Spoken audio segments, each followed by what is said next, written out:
SCP-567, Object Class Euclid. SCP-567 is located in the dungeon beneath Site-41, located in...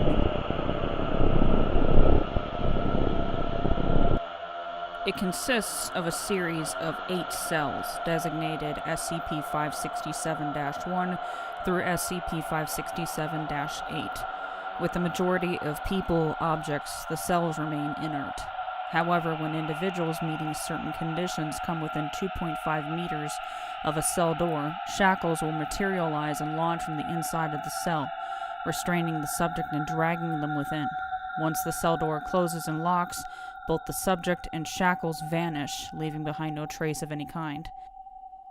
Each cell appears to have its own unique trigger conditions in order to activate, which seem to involve committing some sort of criminal or heretical act. Cell trigger conditions. -1. Individual has committed theft. -2. Individual has committed rape. -3. Individual has committed murder involving...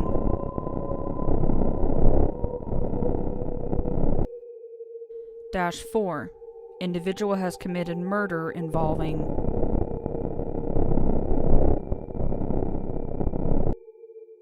-5. See Addendum 567-01. -6.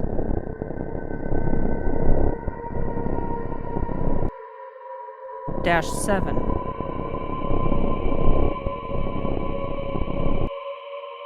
-8. Unknown. -8 is unique in that, unlike the other cells which all stand empty, it contains a single wooden chair. The chair is nailed to the floor in the center of the room and appears to be many years old, though it does not rot.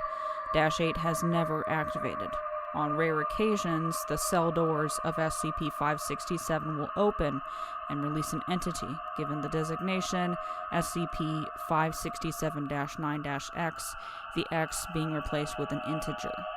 -9 usually takes the form of a previously undiscovered creature and is always aggressive. Once out of its cell, -9 typically attempts to break out of SCP-567. There seems to be no common trait of the creatures given designation -9, except that they tend to be very aggressive and relatively intelligent. As well, every instance of -9 has had burn marks around its appendages. See Incident Report Log 567-4012 for details. On only 2 occasions have individuals placed inside a cell by the Foundation reappeared. In the first instance, D-903-912 escaped from -3 68 hours after being placed in it. Subject was suffering from severe injuries, including severe lacerations, internal bleeding, and burn marks around its wrists and ankles. D-903-912 died several minutes after reappearing, before TF-Delta-9 could reach him. In the second, D-937-122 appeared 157 months after being placed in -6. D-937-122 attacked Foundation personnel on site, despite also having suffered serious injuries including head trauma, several missing fingers, and burn marks around her wrists and ankles. Once restrained, D-937-122 was interrogated by a member of Task Force Delta-9. Addendum 567-01. Further testing with -5 has revealed that it is triggered by those who have committed adultery. It is also noted that not all individuals who have committed theft trigger -1. Consistent patterns have not yet been established. Footnotes. 1. These triggers and resulting responses are similar to other anomalies involving disproportionate law enforcement, such as SCP-1002 and SCP-2701. Incident Report Log 567-4012. Date: May 19. Subject: SCP-567-9-1. Description: Though there were 2 reported incidences of -9 before the Foundation arrived, -9-1 was the first incident observed by the Foundation. It was discovered by Agent and was approximately 2 meters in length. Though it walked on 4 limbs, its front limbs had human-like hands capable of operating complex devices. -9-1 was quite intelligent and was able to deduce the operation of a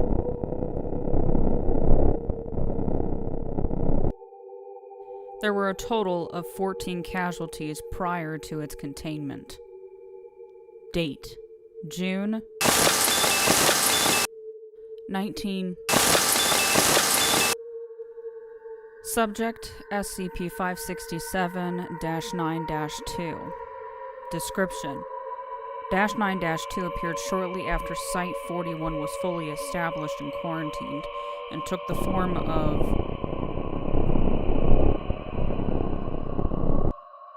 Foundation personnel suffered 9 casualties before it was destroyed with remote explosives.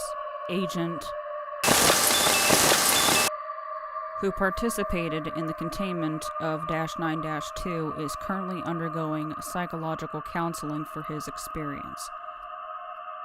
Date: July 19. Subject: D-834-200. Description: D-834-200 was used as part of testing to determine the trigger conditions for each cell. When placed in front of the cells, -6 and -7 both activated simultaneously and attempted to draw D-834-200 in. After a brief struggle, D-834-200 was... The individual body parts vanished as per the usual once drawn completely into the cell. Date: July 19. Subject: SCP-567-9-5. Description: during the testing of -4, when the cell door was opened, -9-5 manifested and immediately attacked and killed Dr. without warning. It took the form of... Due to the presence of high-value personnel, standard containment procedures were not feasible. After a total of 7 casualties, was able to lure -9-5 back towards -4, at which point it activated, drawing -9-5 back into it. Date: December 2000. Subject: SCP-567-9-8. Description: on December 2000, the door to -7 was observed to open and close via CCTV, but no instance of -9 appeared on the monitoring system. 2 weeks later, was found dead in his bed, in circumstances identical to those of deaths involving SCP-966. Mobile Task Force Iota-1 was dispatched and located -9-8 within Site-41. -9-8 appeared similar to an instance of SCP-966, with variations in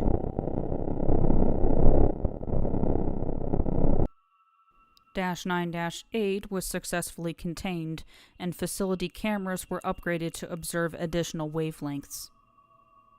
Special Containment Procedures. Site-41 has been established at the former castle for the purpose of containing SCP-567. The entrance to SCP-567 is to be kept sealed at all times. All cell doors are to be monitored off-site via CCTV in the event that a door is opened or breached. Task Force Delta 9 Hacks is tasked with containing the instance of -9 immediately. If containment proves impossible, termination is authorized. Because of the nature of SCP-567 and the proximity to it that TF-Delta-9 will be working to join TF-Delta-9, an applicant must have a clean criminal record, have never committed any crime even at the orders of the Foundation, be of moderate political beliefs, have strong convictions as to the importance of upholding law, have a strong fear of offending others with their actions.